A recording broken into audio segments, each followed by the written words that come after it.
Ayan, next command is mirror. So, gawa muna tayo ng triangle kasi yun yung medyo visible. Polyline na lang. PL. So, hanggang triangle. Ayan. So, ang ni mirror, shortcut key niya is MI space select object. So, pag click mo yan, since polyline siya, yung buo yan masiselect niya. Pero one object pa rin. So, space or enter to activate the command. Tapos, halimbawa gusto mo maglagay ng isa pang triangle dito. So, i-click mo yan.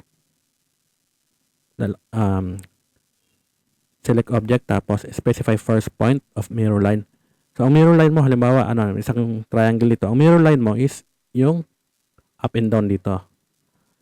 Yan. So, i-click natin to. Tapos, i-ortho natin para perfect siya. Perfect mirror. Yan. So, itong mirror line mo, kung gusto mong sa kanan. Ngayon, kung gusto mo sa baba, yan. Sa ano naman? Paano naman? Pa horizontal yung line. So, yan lang. I-click mo lang yung second point. So, ito yung second point mo. I-click mo lang. Yan. Tapos, may option siya. Ang sabi niya, erase source object. Yes or no. So, ang default niya is no. Ayan, nakalagay no. So, space mo lang. Ngayon, kung gusto mong i-delete, erase, type mo lang yung yes. Tapos, enter or space. Yan, burado na siya. Yan. So, ano pa? So, si rotate. So, ang gamitin natin example, ito, move natin. Sorry. Yan. Move. Yan.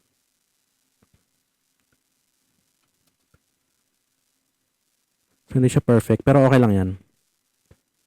So, sa rotate tayo. So, select object. Tapos, RO. Yung pwede ka pwede ring mauna yung select bago yung command. Pero, sige, para hindi malito. RO for rotate, space, or enter. Select object. Since polyline to, i-click mo lang. Tapos, space or enter. Tapos, yung base point, naghanap siya ng base point. Since rotate siya, or circular. So, ang gawin nating base point is yung center ng circle na to. So, i-click mo lang. Yan yung base point mo. Yan. So, pag mag-rotate siya, naghanap siya ng angle. So, meron siyang option na copy. Hindi ko lang kung ano tong reference, pero yung copy kasi is may maiiwan siya na object dito, yung source. So, try natin yung copy. C.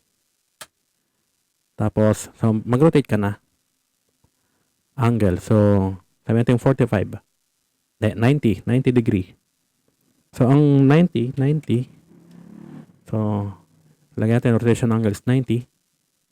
Space or enter. So, counterclockwise yung 90. Isa pa. Huwag tayo mag-copy ngayon. RO space, select object. Tapos, space ulit. Specify base point. Ito ulit, yung dati. So, huwag tayo mag-copy. Select natin yung rotation angle. So, 90 kanina. Counterclockwise.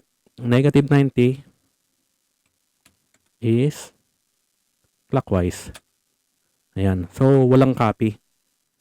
I-rotate niya yung mismong object pero hindi siya nag-iwan ng anino. Ayan. Tama. Ano pa? Next video.